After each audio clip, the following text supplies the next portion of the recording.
and healthy working from home in this kind of quarantined environment that we're all in? That's the question that I wanted Pete Jensen to be able to answer for you. He's a coach, facilitator. He's trained over 20,000 people around the world, and his book, Lessons in Happiness from the Third World, is a must read. And Pete's going to talk to you how to think about maintaining health and mental well-being once the novelty of this work from home thing wears off and some of the social isolation really starts to kick in. He's going to talk about how to create a work from home dynamic that actually sets people up for success, how to boost personal happiness and energy, some of the big mental health pitfalls that come from working in isolation, and how you can create safety nets, not just to support yourself and your family, but your team as well.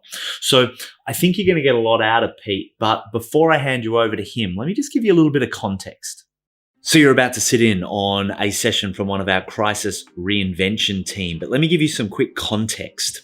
When COVID started to seriously impact businesses, we mobilized experts from within the Dent community to be able to help business leaders like yourself navigate the difficult decisions across a variety of topics, including how to access finance and grants, to cash management, to human resource law, to marketing and sales strategies, to cool tools and tech that you can use from home, through to high stakes leadership, health, wellness, stress management, not just for yourself, but for your team, and look, a whole lot more.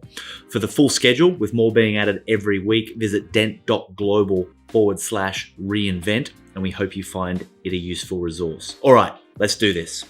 Hi, and welcome to the session of quarantine, avoiding the downward well-being spiral.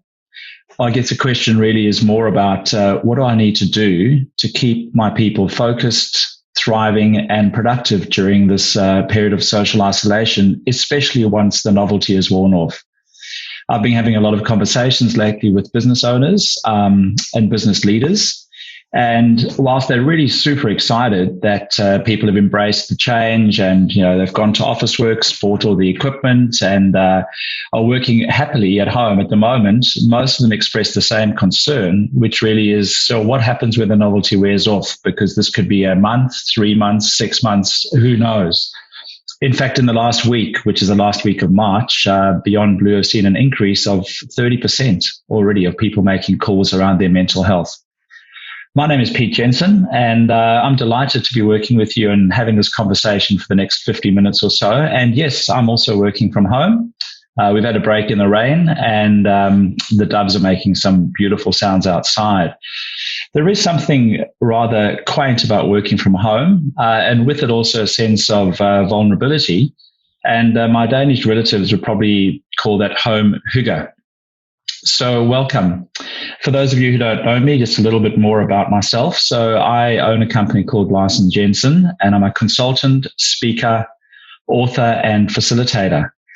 I specialize in helping organizations create work and work environments where their people can truly thrive in terms of their well-being, be that physical, mental, and social well-being. The biggest challenge that leaders are facing is, what is it? Where do I start? Am I covering everything? Am I doing enough? How do I know if things are successful?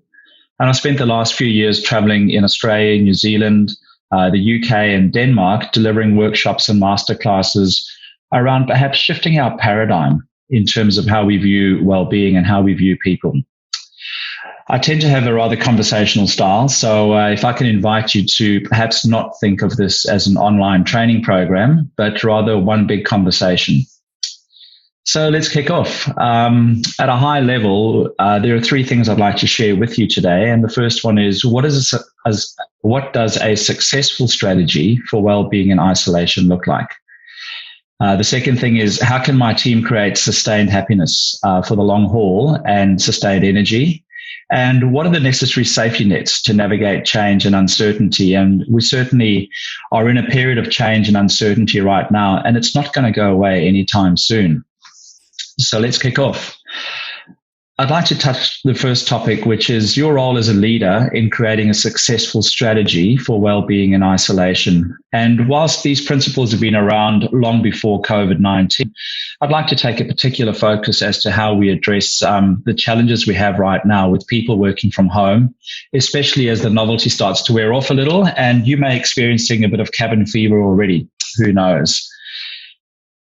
I do a lot of conferences, and often this is the first slide that I bring up to have a big discussion around what is well-being, first of all, and then what's causing the well-being headache for team members.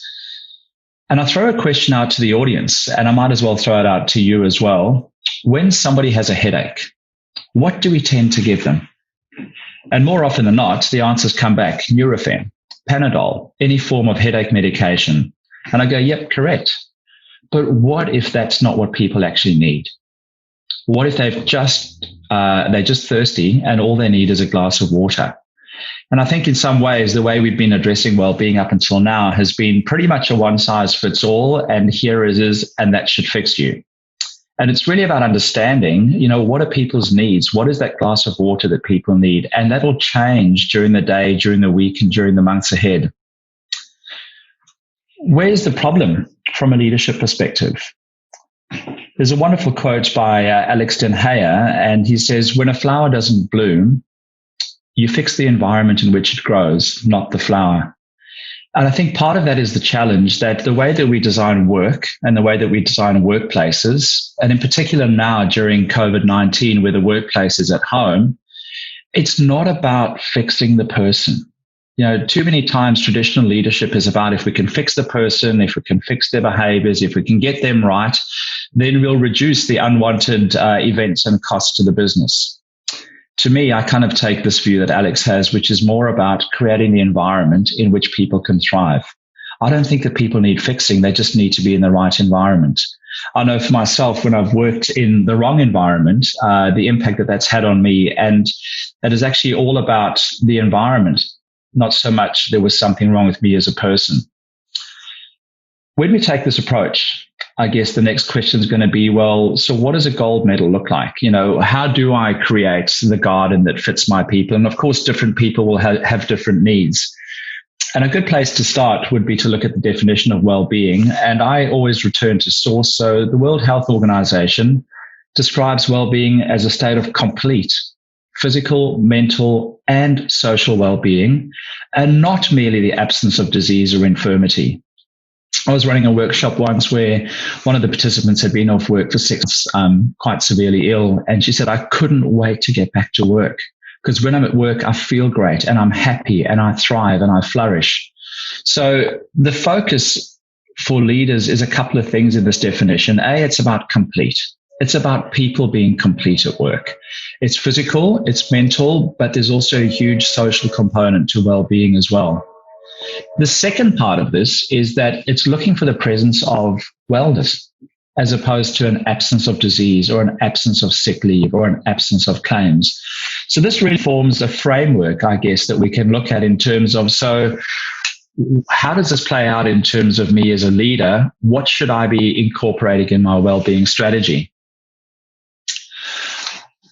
I look at this as 3 key areas or 3 key components, but you can break them down into their subparts. So from a physical well-being perspective, the first is occupational health. It's ergonomics, it's how we design workplaces, et cetera, et cetera.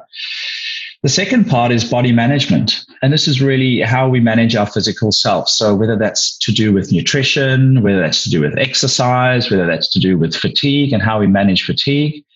And the third part of physical well-being is the whole mind-body thing, calming the mind. Organizations look at teaching things like mindfulness or resilience, et cetera, et cetera. Now, I think many organizations do this quite well.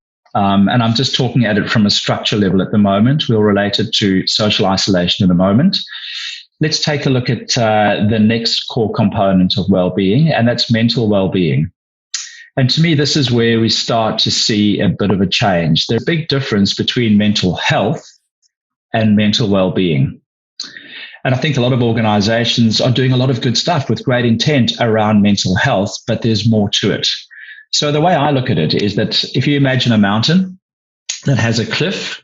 Mental health to me is the people who are on the cliff. They may be going through depression, stress, anxiety, some more chronic or clinical disorders. They're quite at risk. And we're really good at putting things in place when people are on the edge of the cliff. So we have employee assistance programs. We have Beyond Blue. We have Men's Sheds. We have Mates in Construction. We have a whole lot of services for people on the edge or who have maybe fallen over the edge. But what about the people that are in the middle of the mountain? They're not at the edge. They might be drifting down there, but they're struggling with doing life, which is the second component. And I guess we all are in many different ways, whether it's mortgage stress, financial issues, relationship issues, challenging teenagers or children, substance dependency. How equipped are people to deal on a day-to-day basis just with the stresses of modern life? The third area of mental well-being is around personal growth. And to me, that's a really, really important part. Dan Pink wrote a book called Drive, and he talks about what motivates people in terms of intrinsic motivation. Not so much money, but intrinsic motivation. And he highlights three things: purpose, autonomy, and mastery, or developing skills or personal growth. Social well-being is the one that's often forgotten and so important at the same time. Graham Cowan, who founded Are You OK Day, did some research and last year published that in Australia, 2019, 25% of workers have zero social connection with each other, not a coffee, no social interaction. And that's 1 in 4. Now, when you look at social well-being, connection is the first one. You know, we're all designed to connect and belong and have a place where we belong and a place where we feel valued. The second element of social well-being is contribution. So contributing to something outside of ourselves, whether that be a cause or a charity or something in nature, but having the sense of contribution.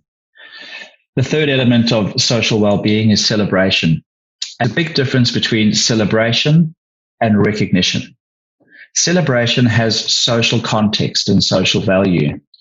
I was with a senior director of a client about 3 months ago, and he was sharing that, you know, Pete, I get that.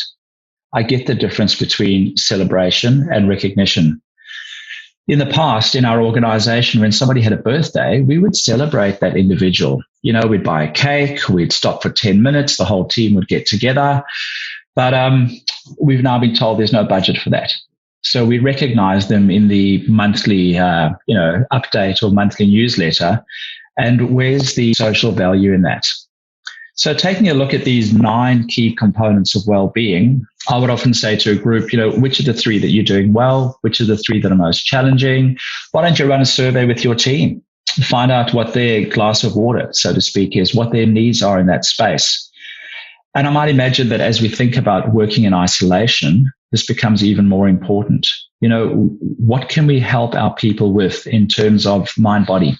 What are the conversations we can have around body management? You know, you're working at home all the time. How much movement are you doing? How much exercise are you getting? In terms of the skills for doing life, in terms of personal growth, for example, you know, what courses could you be learning? What new skills? How are you going to reinvent yourself? And then the social well-being as well. So this really is a framework for well-being outside of the current pandemic that we're in, but certainly now that we're in it and we're looking to what are the areas we need to pay attention to once the novelty wears off. These would be some useful conversations to be having with our people and hearing, you know, successful strategies and how people are getting on. That's all good. But how do you apply this? So I'd like to talk through 3 principles of holistic well-being. And naturally, in a full-day workshop or the online programs that I run, we drill a whole lot deeper. We look at tools, we look at strategies, we look at tactics. I share a lot of case studies of where organizations have actually brought this to life. I will share one with you a little later. But for me, there are 3 key principles to holistic well-being. The first one, as per the definition of well-being from the World Health Organization, I believe people are already complete. They don't need fixing, so to speak, with the headache analogy. In fact, Patty McCord, who is the past CEO of Netflix, puts it really well. He says, our job as an organization is not to empower people, but it's more to remind them that they walk in the door with the power already in them and create the conditions for them to exercise it and thrive and flourish. So for me, thinking about social isolation at the moment, our people have great ideas. Sometimes we just need to cut them a little bit of slack, give them a little bit of freedom, or as Amy Edmondson says in her wonderful TED talk on psychological safety, just take our foot off the brakes a little bit, allow them to manage things and allow them to come up with ideas and solutions and innovations. Trust them. The second principle, and for me, this has been the big paradigm shift around well-being, is traditional leadership and management has been focused on the absence of illness part. If we can minimize claims, if we can minimize disruption and just get back to work, everything will be fine. Whereas true well-being is actually about identifying and seeing where wellness is. It's not just the absence of illness, it's actually the presence of wellness. And as leaders, we need to get a lot more curious about that. In your teams, you'll have people that are managing it really well. Go and have a conversation. David Ledbetter, if you haven't come across him, he's the founder of this called Appreciative Inquiry. But go and have a conversation with your team members during this pandemic and go, why is it that you always seem perky, that you're energized, that you're productive? What are the things that you're doing? Let's learn from that, rather than focusing on just trying to minimize the negatives. The third principle is that purpose fuels performance. And I'm sure as a business owner or a business leader, this is nothing new. You'd probably be a big fan of Simon Sinek and his TED talk on finding the why. But during this time of social isolation, how can you help your people find some form of purpose? For however long they're going to be at home, how are they going to emerge on the other side? What is their role and what is their purpose? Think about your communication. Do you take the time to explain the reason why in everything that you're doing? I like to break it up where I go, this is what I need to do, so that. So here's the task, so that, which really talks about the impact, and people can draw on that in terms of the purpose of why we're doing things. As I said earlier, spent a lot of time drilling down into, so how do you do this and what are some tools? But I just wanted to identify perhaps a shift in our thinking as leaders and also where our focus goes in terms of managing well-being. The case study I made reference to a little earlier, Barry Wehmiller is an organization. They employ 14,000 people. If you haven't read this book yet, now that you've got some time on your hands and there's no sport on the on the telly and we can't go out socially, Everybody Matters, the extraordinary power of caring for your people like family. The reason why I've chosen this case study is because Barry Wehmiller went through a very similar situation to what we're going through at the moment. So during the time of the GFC, this organization, which is blue collar manufacturing, employs 14,500 people, experienced a loss of 35% of their income overnight. And you can just imagine the climate was already GFC time. And Bob Chapman, who's the CEO, has built a culture where everyone matters. If you think about the 9 elements of well-being that we had a look at earlier, very, very strong in those areas. So the executive said, well, we have to can people. We've got to, fire people, get rid of people. And Bob's answer was no. What will be the impact on those that remain? What does this say about our culture? I have a different idea. And I won't spoil the surprise for you if you're going to read the book, but he put another strategy in place. And in the end, they didn't fire anybody. They didn't find the 10 million that the banks were looking for either. They found $20 million in savings. The next year, they had the highest turnover in their 100 years of history. Which business owner doesn't want to emerge from coronavirus with those kind of results? So when I think about what Bob did, very, very strong on community. In their organization, there are no employees. There's a husband who has a wife and children. There's a wife who might have a husband and children who live in a community. Very strong on celebration, some really cool tactics about how to give social value in terms of celebrating. Very, very strong on the mental well-being part, which is around personal growth and development. and it's almost an expectation in that organization. So there are a lot of very successful organizations that have embraced those 9 elements in their culture, in their well-being strategy. And I'd encourage you to think about those. Have conversations with your people. Ask them what would work for them in terms of personal growth, for example, or in terms of celebration, or in terms of connection. The second topic I'd like to touch on today really is, how do you sustain happiness? And how do you sustain energy? And this is really more for individuals and for team members. And again, it's a great conversation that you could have with them. Now, I think this is going to get a little bit personal as I share some of my stories. And for me, the self-isolating is really nothing new. I live alone. I work alone. I'm not married. I don't have children. I don't have immediate family. So I guess I've been used to this condition for a while.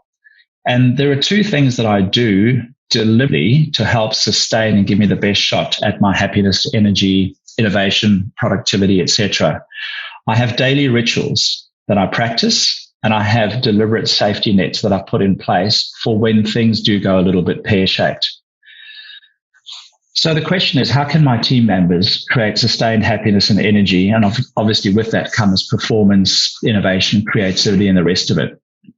And I wish I could say that I'd always been like this, but alas, there was a time, we're going back about 10 years, when I went through the toughest journey that I've been through in my life. I went through 18 months of depression and anxiety.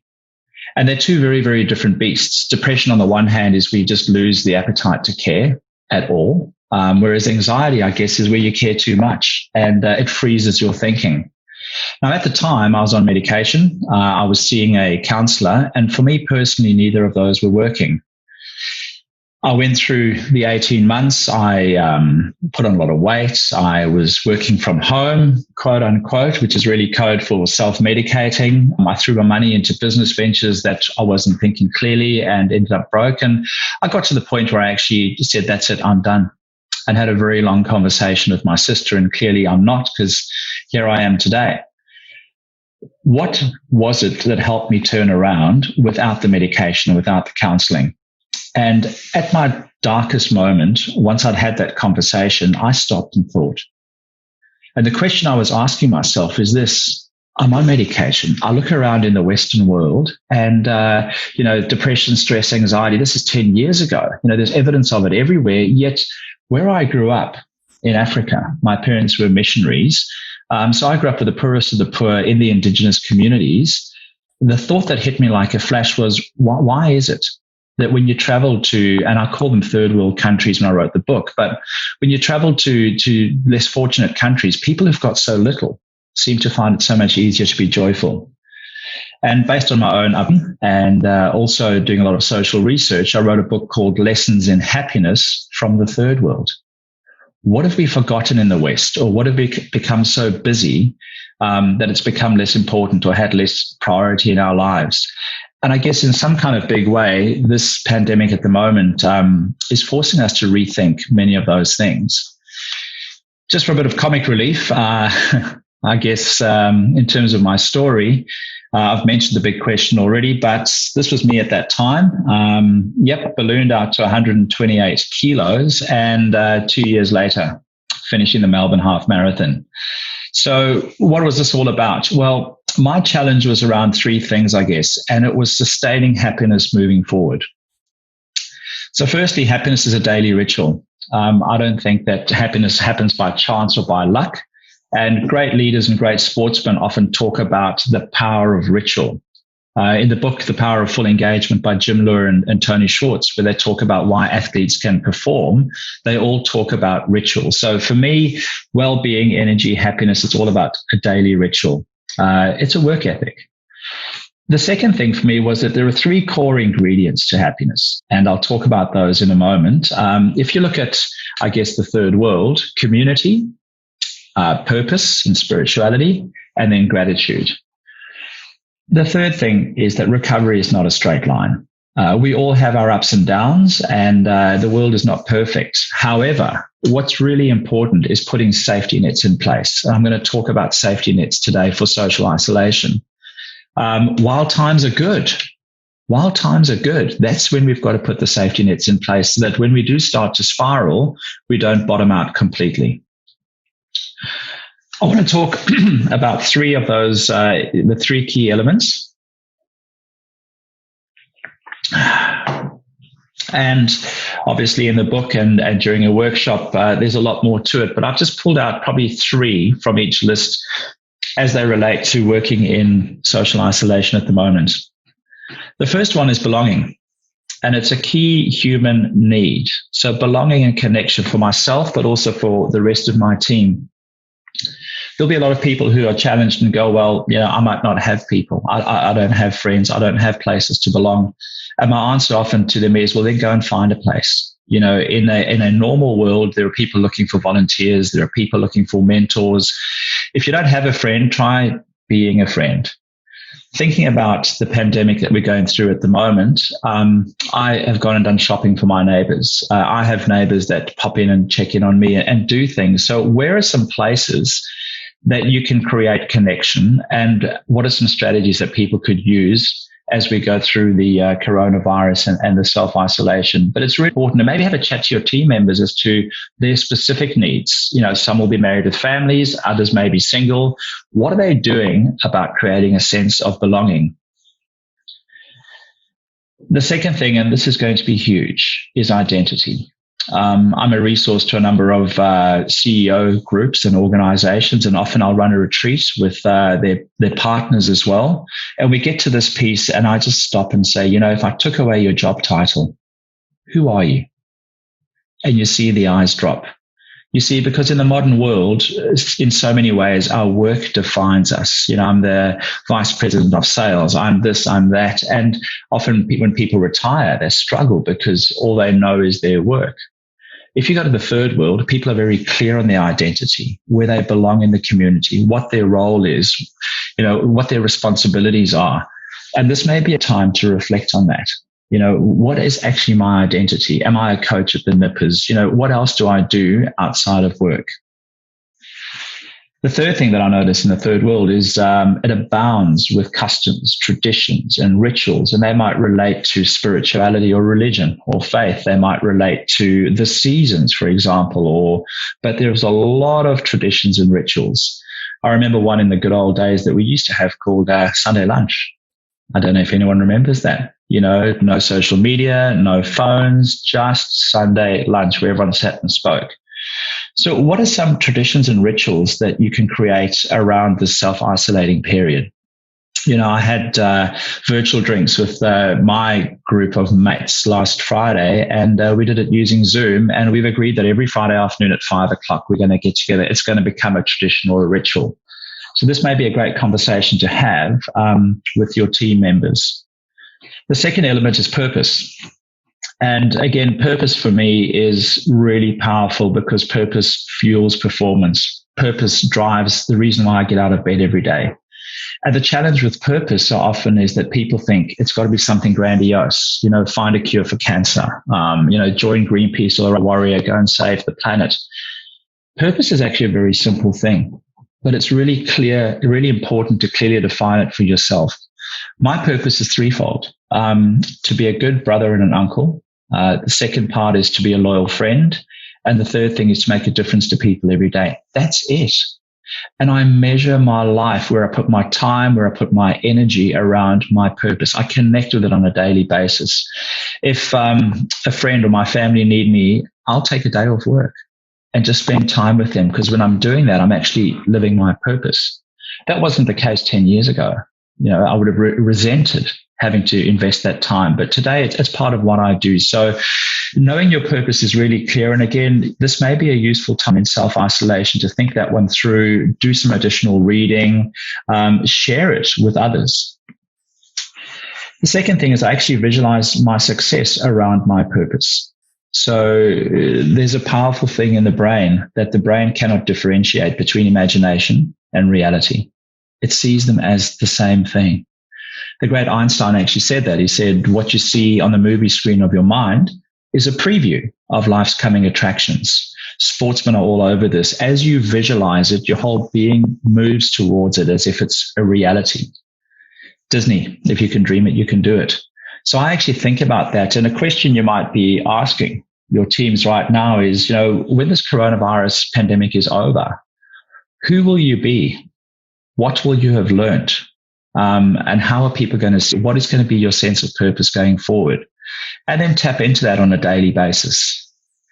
The third part of purpose for me is connecting with something bigger than myself. And for some people, it could be spirituality. For others, it might just be something as simple as mindfulness and, spending time. I can sit and look at a flower like with awe, like a kid for 20 minutes, just, connecting with something outside myself. Nature is a great one. And I'm sure there are a lot of dogs that are being walked a lot at the moment. But there's an opportunity, again, to connect with something larger than oneself. The third element is gratitude. And I find that really interesting. We've become, I guess, quite self-obsessed or selfish or focused on so many things in the modern world. You hear things in the West, people say things like, I'll be happy when I get the car, the house, the job, the partner, the yacht. Whereas in the third world, it's like, how can I just be happy with what I have? Maybe today is all I've got. So in terms of gratitude, building this as a ritual or discipline, I guess the first thing is I consciously show gratitude to others. So what is something that you could consciously do during this time of socialization? It may be physical, it may be doing something for someone. It could be picking up the phone and just checking in. But what are some things that you could do to consciously show gratitude to others? And we know science will back this up, that when we do that, it actually benefits ourselves at a physical, emotional, mental, so many different levels. I consciously show gratitude to myself. There's a tough one. Probably the hardest one of the 3 bullet points. We are so good at beating ourselves up for not being perfect, for not completing everything on the to-do list. How are you consciously going to show gratitude to yourself and appreciate yourself? What are some practical things you can do? Sometimes it's just a mental thing and just not beating yourself up. I need to do that at times for bad habits or not completing things. But what are the things that you consciously do? And thirdly, around gratitude is if you have a family or a group of friends, what are some rituals that you can create around that? Now, in a non-coronavirus world, there are many things you can do. I know families that go and do beach cleanups or do things outdoors. Here's a simple one. Having a daily ritual around what was your high, what was your low, and what are you grateful for? And having a conversation and maybe drilling a bit deeper as to why is that important to you, etc. So again, thinking around maybe teams. What are some team gratitude rituals? I still had to work that organization that I was involved in when I went through my tough period. And the next 6 months were difficult. Traveling in every day, I dragged myself out of the quicksand. But I had time on the train and I created a gratitude journal and asked myself 4 questions every single day. And I do this right up till now because I believe that you can actually set yourself up with the best shot for happiness. And the 4 questions are, what's going to be my adventure today? Big or small? It may just be a coffee with a mate, or in social isolation, it might be going out and working in my garden, but this is back to how the mind works. When you have something to look forward to, you start living it as if it's already happened. So question 1 to think about is, what's going to be my adventure today? Question 2 is, who can I show a kindness today? And what will it be? So think of somebody and think of a kindness and think of something that you can do for them. Thirdly, no surprises here. What's a kindness I'm going to show to myself? And finally, what am I grateful for? So I just kind of offer that to you as a framework. And this is not a silver bullet, but I certainly know when I've had some days that have gone pear-shaped and I reflect and I go, yeah, you didn't do the 4 questions, did you? There are other days where I do the 4 questions and it goes pear-shaped anyway. That's fine. At least I've given myself the best shot. So just some tips to focus on and some tips that you can maybe share with your team members as well. I'm going to move into the last section, and I promised to talk about some safety nets. And generally, there'd be a lot of frequently asked questions, and I'm going to try and answer those in the form of these safety nets. So first of all, what does reinvention mean? We talk reinvention, but what does it really mean in the way that we communicate and what we communicate? Words have energy, and as leaders, we've got a huge responsibility in what and also how we communicate them. There's a great book by Susan Scott, and one of her quotes is, long after people have forgotten what we've said, they'll still remember how you made them feel. So we'll take a look at that, especially in terms of reinvention. How do I make it safe for people to speak up? Right now more than ever, we need to be aware of the early warning signs long before they happen, especially as the novelty starts to wear off. So what stops people from speaking up, and how can we empower them, create that trust, maybe give them a tool to help them overcome that fear of speaking up? How can I negate the addictive behaviors associated with isolation, loneliness, or emptiness? And I'll talk about that because, you may be finding even right now that there's a tendency to spend a lot more time on social media or the phone or just procrastinate. And what's actually really sitting behind that? And what if that was to get worse? And how's that serving us? How can I shift mine and my team members' thinking to a positive state? And again, this is what we focus on generally, is what we do and who we are. And the final question is, how can we minimize the effects of stress, depression, and anxiety as this pandemic drags on?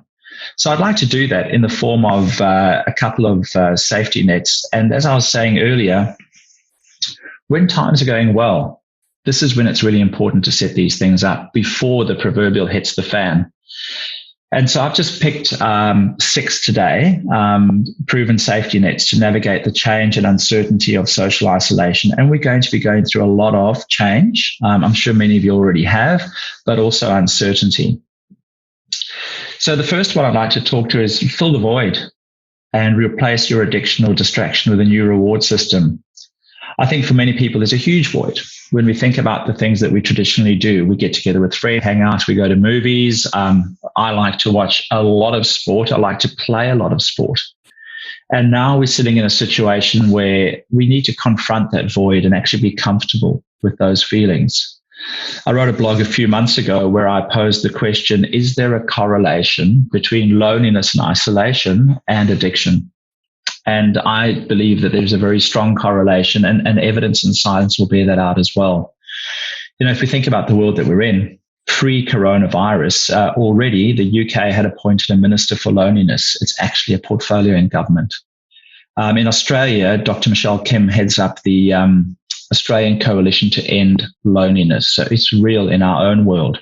In America, Harvard Business Review study talks about the impact of social isolation on physical health being equivalent to smoking 15 cigarettes a day, and how that shortens your life.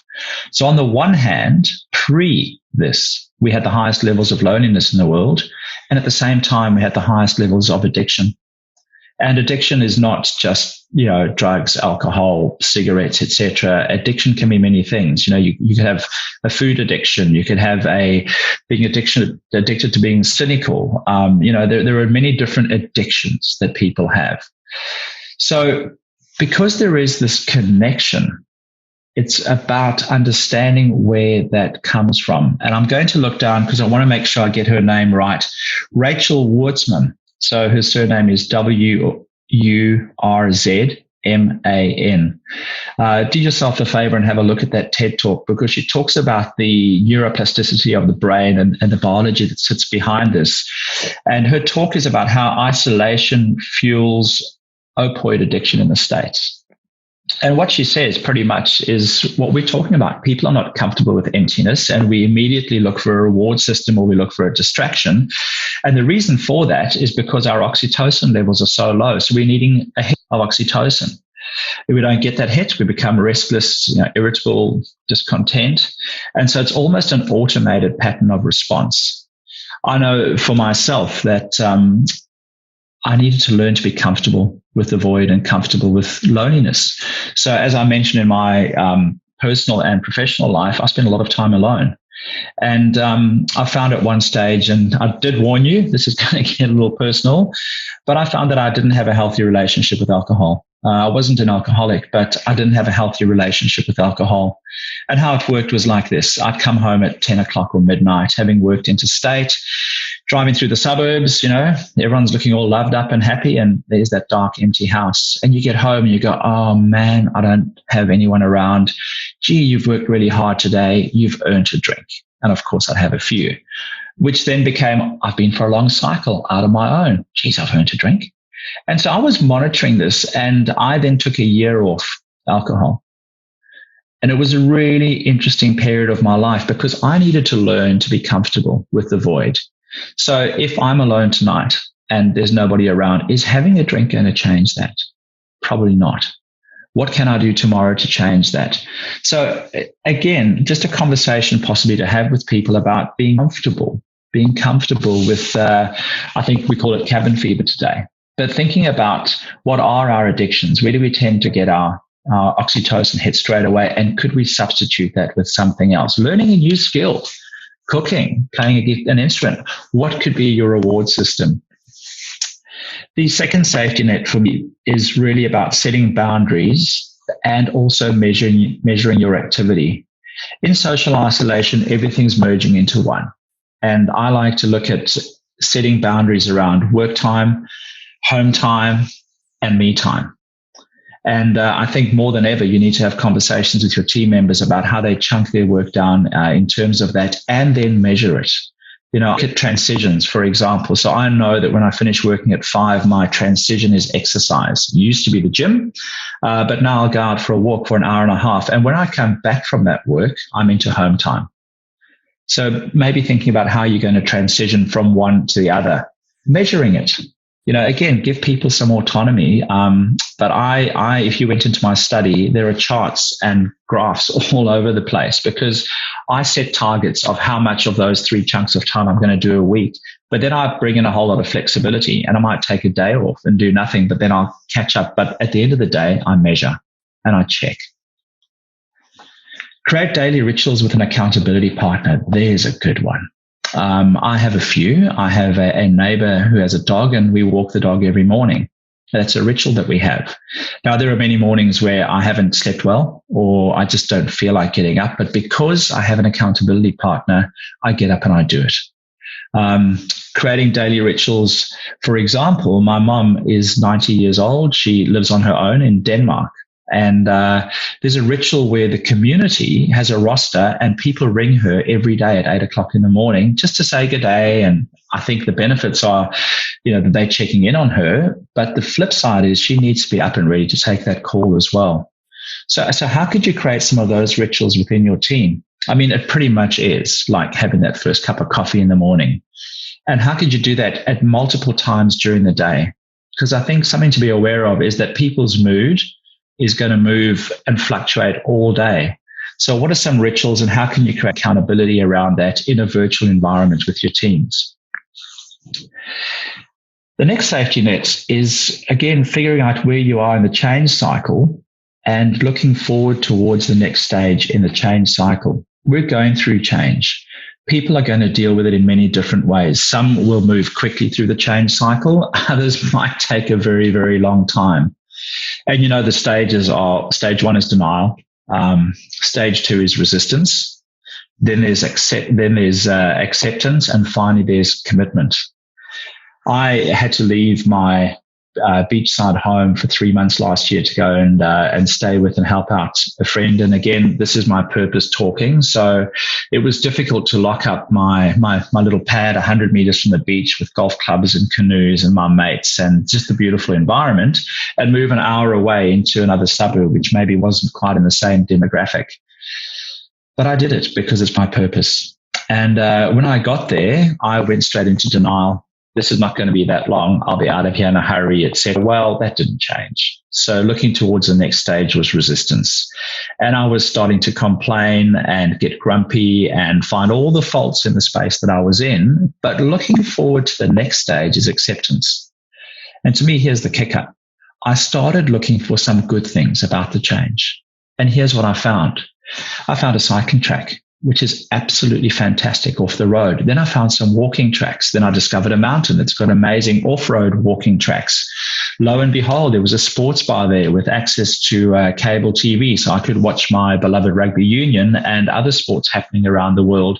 And as I started looking, I found a Pilates studio, a lot cheaper than the Bayside suburb that I live in.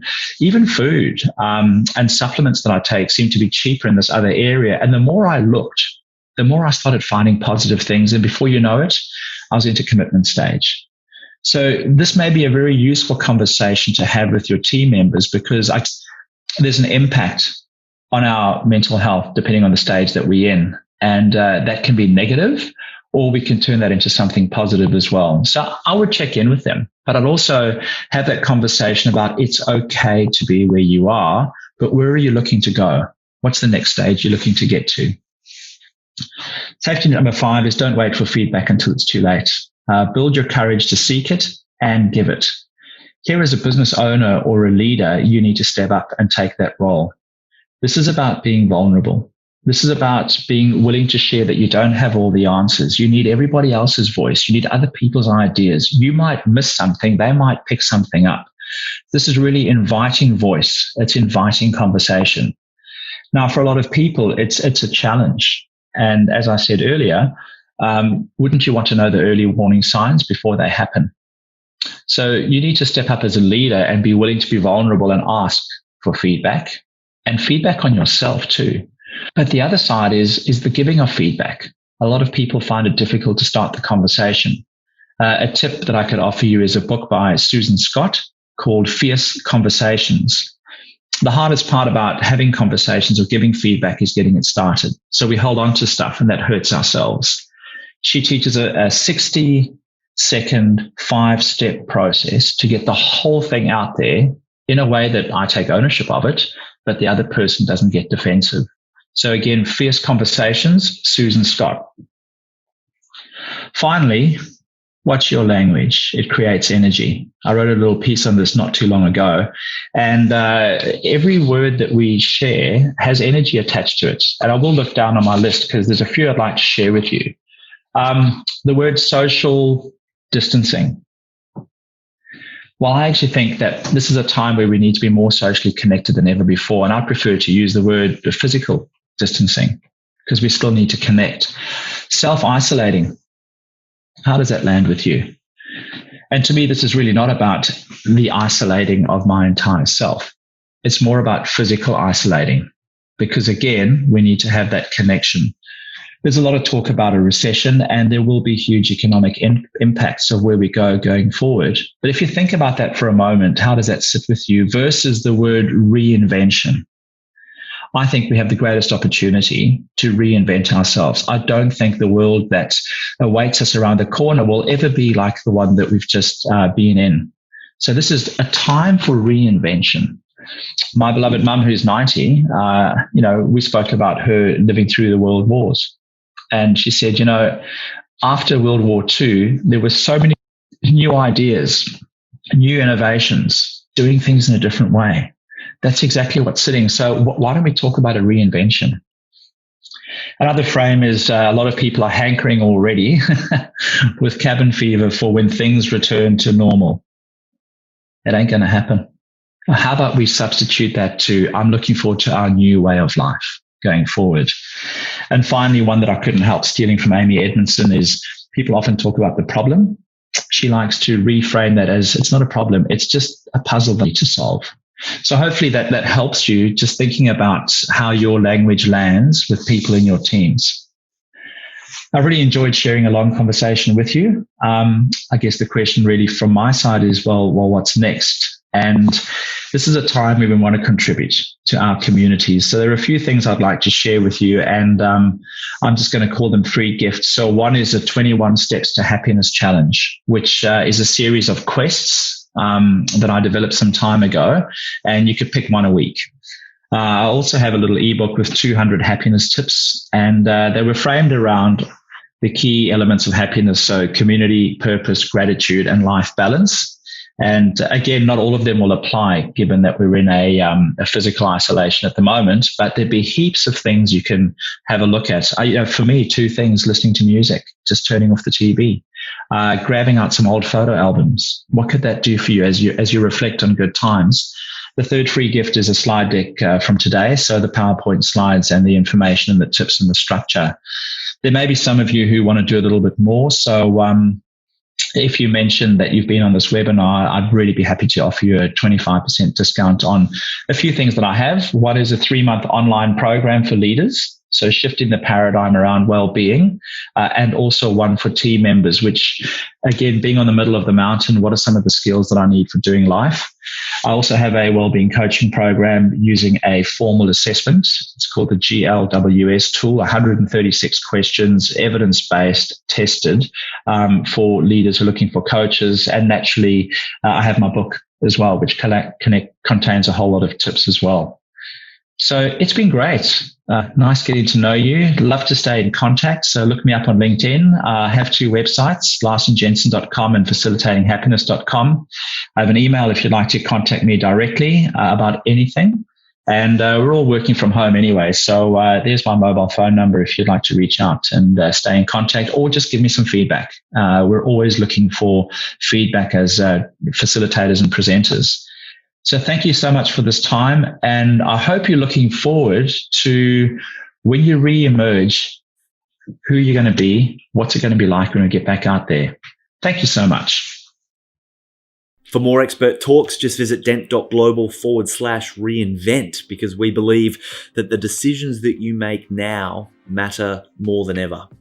We started Dent 10 years ago in the middle of the GFC in London, and we shared the key person of influence methodology as a tool to be able to help businesses thrive despite the chaos. Today, it's a best-selling book, and over 3,000 businesses use the methodology like an operating system for driving performance. And we've learned that regardless of economic conditions, that your primary focus as a founder should be showing up as the go-to brand, the key person of influence in your industry. More important than systems or social media, more important than Facebook videos or launching a website, the goal of showing up as the key person of influence in your industry should be the organizing force. It should be the primary objective that helps align all your other decision making.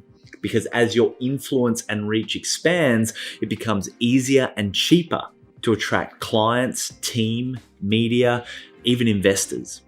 When times are tough, it's the key people of influence that become even more valuable and even more in demand. And if you've been in business for a while, you're probably a lot closer than you think. So every week that this COVID-19 thing continues, I'm going to be hosting a weekly talk to be able to help business leaders like yourself recalibrate their focus so they can make the most of the times that we're in. If you're interested in jumping on a Zoom and saying hi with me, you can find the link to register for my sessions as well as all of the crisis response team sessions at dent.global/reinvent. If you found this useful, let us know. My name's Glenn Carlson, and please be brave, have fun. Let's go make a dent in the universe.